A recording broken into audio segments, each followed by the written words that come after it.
Welcome back at 9:16. Now, believe it or not, a little bit of stress can be a good thing for your body and your mind. It keeps you alert, keeps you focused, allows you to have a good performance, right?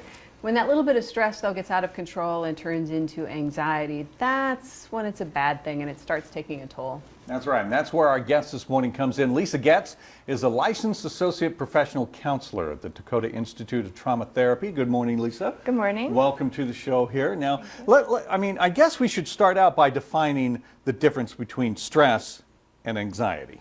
Let's start there. Okay, so stress would be a milder form, just kind of the everyday, normal thing that we live. However, stress can get heightened and then it can go into unhealthier states, and then anxiety can actually become more of a daily chronic type situation. Is it when you become obsessive about it? Not necessarily obsessive, but it seems to take over more of your life and your daily activities than what you would like. You know what stresses me the most is if I'm late for something. If I'm late, and then everything, then all the cars in front of them, I'll start screaming at them. It's like, it's an out of control reaction. So let's take her example of being stressed in traffic. Mm-hmm. When does that stress become anxiety? When it trickles into everything else that's happening during the day. So coming into work late and then dealing with her day-to-day, just coming in for work, and then right now she would just be really heightened and aroused, or unable to settle down and relax. Realizing, okay, this is an over-the-top reaction. It isn't helping me to get through traffic any faster. I may as well.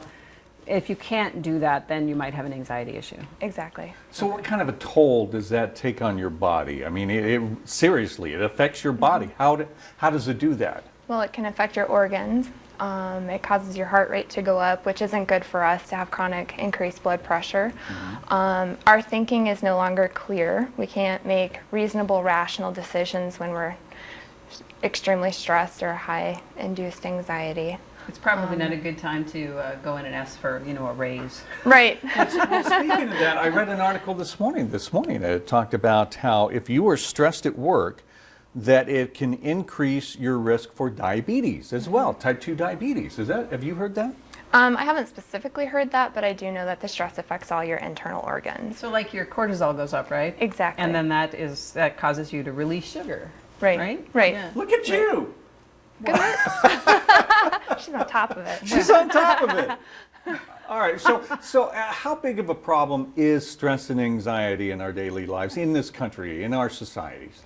It's a big problem because so many people are working and their jobs have deadlines, and it just then trickles down into their home lives where they're unable to relax at home. They can't get the rest that they need. They're not sleeping, which again increases your stress for the next day when you're not sleeping. Right, and just being unable to sleep causes stress. Exactly. Because you're looking at the clock and you're thinking, I gotta get to sleep, I gotta get to sleep. Right, like and the then old everything saying, is running through your head, and I need to sleep, but I can't sleep. And when mama's not happy, ain't nobody happy. That's right. That's right. Okay, so now when we come back, we're gonna try a little technique here. Now, I said earlier that I used self-hypnosis when I was pregnant with my second child, but this is not that, right? This is not that. So I correct. didn't want to give the impression that this was the same thing. So Right. I wanted to But clarify we're going to that. actually use a little device here and show you, and you're going to explain how this works and helps treat stress and anxiety that we're feeling. Well, it's not just going to treat that. There is some skills that we would work on that would help with that. that aids in the this skills. helps assist it, correct. Excellent. All right,